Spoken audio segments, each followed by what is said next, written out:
നമസ്കാരം. നമ്മൾ ഇന്ന് നിങ്ങൾ ഷെയർ ചെയ്ത കുറച്ച് ഇൻട്രസ്റ്റിംഗ് ആയ ഒരു ഐഡിയ, അതിനെപ്പറ്റി കുറച്ചുകൂടി ആഴത്തിൽ സംസാരിക്കാനാണ് ഉദ്ദേശിക്കുന്നത്. കഴിവ് അഥവാ KAZIVE എന്നൊരു കോൺസെപ്റ്റ് അല്ലെ. ഇത് യോഗ ജീവിതത്തിന്റെ A മുതൽ Z വരെ എന്നൊരു വലിയ ചിന്തയുടെ ഭാഗമായിട്ടാണ് വരുന്നത്. അതെ, വളരെ രസകരമായ ഒരു കാഴ്ചപ്പാടാണ്. ഈ കഴിവ് എന്നതിനെ നിങ്ങളുടെ ആ സോഴ്സിൽ ഡിഫൈൻ ചെയ്തിരിക്കുന്നത് ശ്രദ്ധേയമാണ്. അതായത് പ്രശ്നങ്ങൾ കണ്ടെത്തുക, ആ കഴിവ് ഉപയോഗിച്ച് അതില്ലാതാക്കുക, അതിൽ നിന്ന് കിട്ടുന്ന അനുഭവങ്ങൾ അത് സമൂഹത്തിൽ പങ്കുവയ്ക്കുക എന്നത്. അതോടൊപ്പം ജീവിതത്തെ ഒരു ഭംഗിയായിട്ട് മുന്നോട്ട് കൊണ്ടുപോകാനുള്ള ഒരു ശക്തി കൂടിയാണിത്. ഓ, അപ്പൊ ഇതൊരു പ്രാക്ടിക്കൽ അപ്രോച്ച് ആണല്ലേ, വെറും ഒരു കഴിവ് എന്നതിനേക്കാൾ. ഈ കാസീവ് എന്നതിലെ ഓരോ അക്ഷരത്തിനും ഓരോ മീനിങ് ഉണ്ടെന്ന് പറയുന്നുണ്ട്.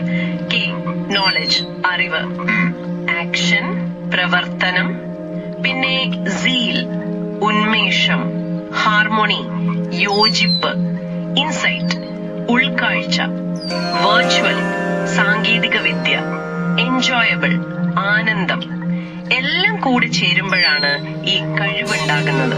അതെ, കറക്റ്റ്. ഓരോന്നിനും സിമ്പിൾ ഉദാഹരണങ്ങളുണ്ടല്ലോ. ഇപ്പൊ ഒരു കുട്ടി പുതിയൊരു പ്രോഗ്രാമിംഗ് പഠിക്കുന്നത്, അത് നോളജ്.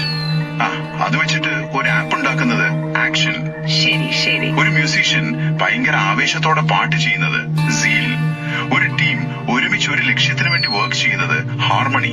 ശരിയാണ്. അതുപോലെ ഒരു ഡോക്ടർ രോഗം കണ്ടുപിടിക്കുന്നത് ഇൻസൈറ്റ് അല്ലേ? അതെ. ഒരു യൂട്യൂബർ ഇപ്പോ വീഡിയോ എഡിറ്റ് ചെയ്യാൻ സോഫ്റ്റ്വെയർ യൂസ് ചെയ്യുന്നത് വെർച്വൽ. ഒരു ഷെഫ് പാചകം ചെയ്യുമ്പോൾ സന്തോഷം കണ്ടെത്തുന്നത് എൻജോയബിൾ. ഓക്കെ, അപ്പൊ ഇതെല്ലാം ചേർന്നതാണ് ഈ പറയുന്ന കഴിവ്. നമ്മൾ ഇന്ന് ഇതിലെ ആ K ഫോർ നോളജ് അറിവ് എന്ന ആദ്യത്തെ പോയിന്റിലാണ് കൂടുതൽ ഫോക്കസ് ചെയ്യുന്നത് അല്ലെ. എന്തുകൊണ്ടാണ് അറിവിന് ഇത്രയും പ്രാധാന്യം വരുന്നത്? ഇന്നത്തെ ഒരു ലോകം നോക്കിയാൽ വളരെ കോംപ്ലക്സ് അല്ലേ? ആണ്. അപ്പൊ കറക്റ്റ് ആയിട്ടുള്ള തീരുമാനങ്ങൾ എടുക്കണമെങ്കിൽ അതിന് അറിവ് ബേസിക് ആണ്. പ്രത്യേകിച്ച് ഇപ്പോ AI ഒക്കെ ഒരുപാട് ഡാറ്റ തരും. പക്ഷെ അതിനെ മനുഷ്യന്റെ ബുദ്ധി ഉപയോഗിച്ച് ഒരു മീനിങ് ഫുൾ ഇൻസൈറ്റ് ആക്കി മാറ്റണം. ക്രിട്ടിക്കലായിട്ട് ചിന്തിക്കാനും പേഴ്സണലായും സൊസൈറ്റിക്ക് വേണ്ടിയും ഗ്രോ ചെയ്യാനും ഇത് വേണം. ശരിയാണ്. ഈ നോളജ് എന്ന വാക്കിന് തന്നെ ഒരു പ്രത്യേക സ്ട്രക്ചർ കൊടുത്തിട്ടുണ്ടല്ലോ നിങ്ങളുടെ സോഴ്സില്. ഓരോ ലെറ്ററിനും ഓരോ ഐഡിയ. അതൊരു കൗതുകമായിട്ട് തോന്നി. അതൊരു ഫ്രെയിം വർക്ക് ആണ്. നോയിങ്, അതായത് അത്യാവശ്യം കാര്യങ്ങൾ അറിയുക. നാവിഗേറ്റിംഗ്, പ്രശ്നങ്ങളെ നേരിടാൻ ഈ അറിവ് ഉപയോഗിക്കുക. ഓപ്പൺനെസ്, പുതിയ ഐഡിയാസ് സ്വീകരിക്കാനുള്ള ഒരു തുറന്ന മനസ്സ്. വിസ്ഡം, വിവേകത്തോടെ തീരുമാനങ്ങൾ എടുക്കുക. ലേണിംഗ്, എപ്പോഴും പഠിച്ചുകൊണ്ടിരിക്കുക. എക്സ്പീരിയൻസ്, പ്രവൃത്തി പരിചയം. ഡെപ്ത്, ആഴത്തിലുള്ള ഒരു ധാരണ. ഗ്രോത്ത്, വളർച്ചയും പുതിയ കാര്യങ്ങൾ കൊണ്ടുവരുന്നതും. എൻഗേജ്മെന്റ്, മറ്റുള്ളവരുമായി സഹകരിക്കുക. ഓക്കെ, അപ്പോ അറിവ് നേടുക എന്നുള്ളതൊരു സ്റ്റാറ്റിക് പ്രോസസ് അല്ല.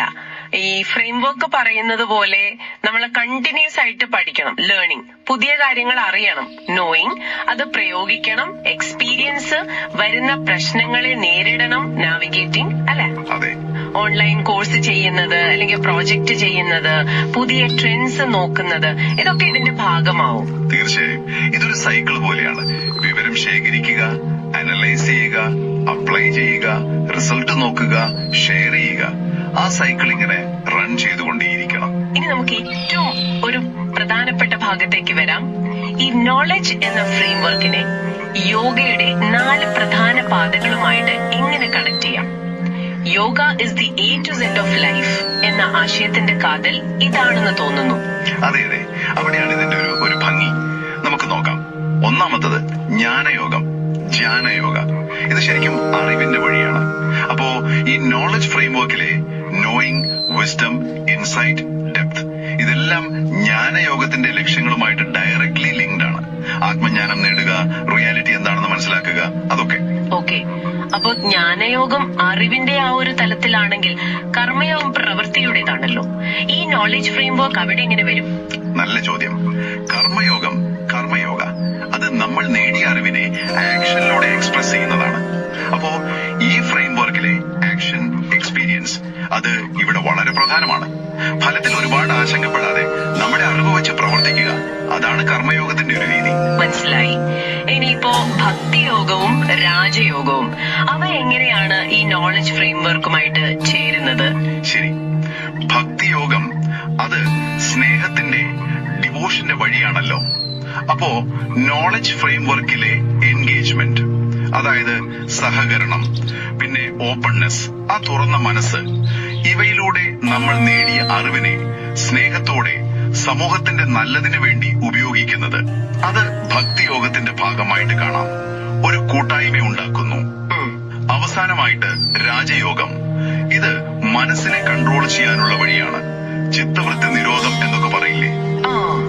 അപ്പോ ഈ നോളജ് ഫ്രെയിംവർക്ക് തരുന്ന ഒരു സ്ട്രക്ചറും ക്ലാരിറ്റിയും, അതായത് നോയിങ്, വിസ്ഡം, അത് രാജയോഗം ലക്ഷ്യം വെക്കുന്ന ആ ഒരു മെന്റൽ ഡിസിപ്ലിന് നല്ലൊരു ബേസ് കൊടുക്കുന്നുണ്ട്. അറിവും മനസ്സിനെ ശക്തിപ്പെടുത്തുന്നു എന്ന് പറയാം. കൊള്ളാം. അപ്പോ അഴിവ് എന്നത് ഒരു സിമ്പിൾ വാക്കല്ല. KAZIVE എന്നതിലെ ഓരോ എലമെന്റും ഇമ്പോർട്ടന്റ് ആണ്.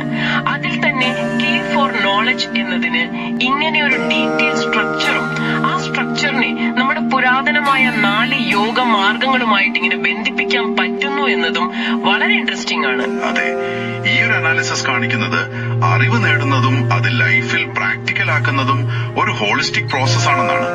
ഈ കെ നോളജ് ഫ്രെയിംവർക്കും യോഗയുടെ 4 വഴികളും, ജ്ഞാനം, കർമ്മം, ഭക്തി, രാജയോഗം, ഇതിന് ശരിക്കും ഗൈഡൻസ് തരുന്നുണ്ട്. ഇത് വ്യക്തിപരമായിട്ടും സമൂഹത്തിനും ഒരുപോലെ വളരാൻ ഒരു പുതിയ ഡയറക്ഷൻ തരുന്നുണ്ട് എന്ന് പറയാം. ശരിയാണ്. അപ്പോ ഈ അറിവിന്റെ ഫ്രെയിംവർക്കും യോഗയുടെ ഈ കാഴ്ചപ്പാടുകളുമൊക്കെ നിങ്ങളുടെ സ്വന്തം ലൈഫിൽ എങ്ങനെയാണ് റിഫ്ലക്ട് ചെയ്യുന്നത് എന്നൊന്ന് ആലോചിക്കുന്നത് നല്ലതായിരിക്കും. ഈ 4 യോഗ മാർഗങ്ങളിൽ ഏതാണ് നിങ്ങളെ ഇപ്പൊ കുറച്ചുകൂടി അട്രാക്ട് ചെയ്യുന്നത്? ഒന്ന് ചിന്തിച്ചു നോക്കൂ. അടുത്ത തവണ മറ്റൊരു വിഷയവുമായി കാണാം.